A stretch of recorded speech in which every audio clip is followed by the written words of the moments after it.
Hello, स्वागत आहे सगळ्यांचं आपल्या पुन्हा एका नवीन मिनी ब्लॉगमध्ये. तर सकाळ सकाळी सगळ्या गृहिणींना पडणारा एक कॉमन प्रश्न म्हणजे आज नाश्त्यात काय बनवायचं. तर रोजच्या रोज तर आपण पोहे, उपमा वगैरे असे काही पदार्थ बनवत असतो, पण सारखं सारखं तेच खाल्ल्याने जरा बोर वाटतं. तर मी काल रात्री हे थोडे अख्खे मूग भिजत घातले होते. तर खरं तर मला त्यांची चटणी बनवायची होती, पण आधीचं चाललं होतं की डोसे खूप दिवसांचे नाही बनवले मम्मी, आणि डोस्यांचं बॅटर आता लगेच होणार नव्हतं आणि बाहेरचं मी सहसा वापरत नाही, म्हणून मग म्हटलं चटणी बनवण्यापेक्षा याची आपण आता मुगाचे डोसेच बनवूयात. तर इन्स्टंट अशी ही रेसिपी मी करायला घेतली होती. त्यासाठी मूग आणि त्यात हिरवी मिरची, लसूण, कोथिंबीर असं आणि थोडंसं रवा घातला होता आणि मिक्सरमधून वाटून घेतलं. आणि आता उन्हाळा असल्यामुळे प्रत्येक गोष्टीत दही घालणं तर हे माझ्यासाठी म्हणजे कंपल्सरी असणारच आहे. मी प्रत्येक गोष्टीत दही घालतेच. तर थोडंसं दही घातलं, थोडंसं पाणी घातलं आणि मिक्सरमधून मी त्याला वाटून घेते आता. आणि सिम्पली जसं की आपलं तांदळाच्या डोस्यांचं बॅटर असतं त्या प्रकारे तसं बॅटर बनवून मी त्यांचे डोसे बनवून घेतले होते आणि त्यासोबत शेंगदाण्यांची चटणी असं बनवलं होतं. तर ही रेसिपी नाश्त्यासाठी बेस्ट असं ऑप्शन आहे आणि खूप पटकन होते.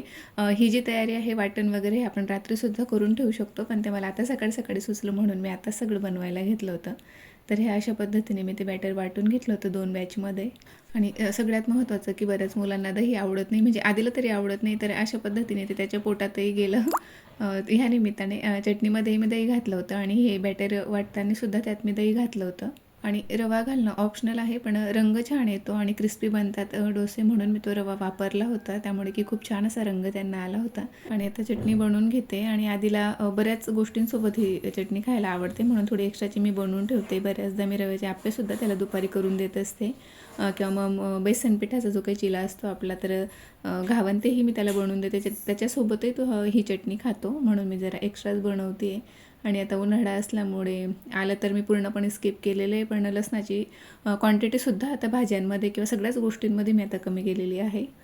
तर त्यानंतर आता हे बॅटर आपलं तयार झालं होतं, त्यात थोडंसं हिंग घातलं, चवीपुरतं मीठ घातलं आणि आपला डोसा पॅन असतो त्यावर आता छान असे मी डोसे बनवून घेतले होते, जे की आधीलाही खूप आवडले होते आणि खूप दिवसांनंतर बनवते मी स्वतः ही रेसिपी विसरली होती, म्हणजे माझ्या डोक्यातून स्किप झाली होती. आधी खूपदा बनवली जायची, आता भरपूर दिवसांनंतर बनवते आहे. तर खूप छान लागते, एकदा नक्की ट्राय करून बघा.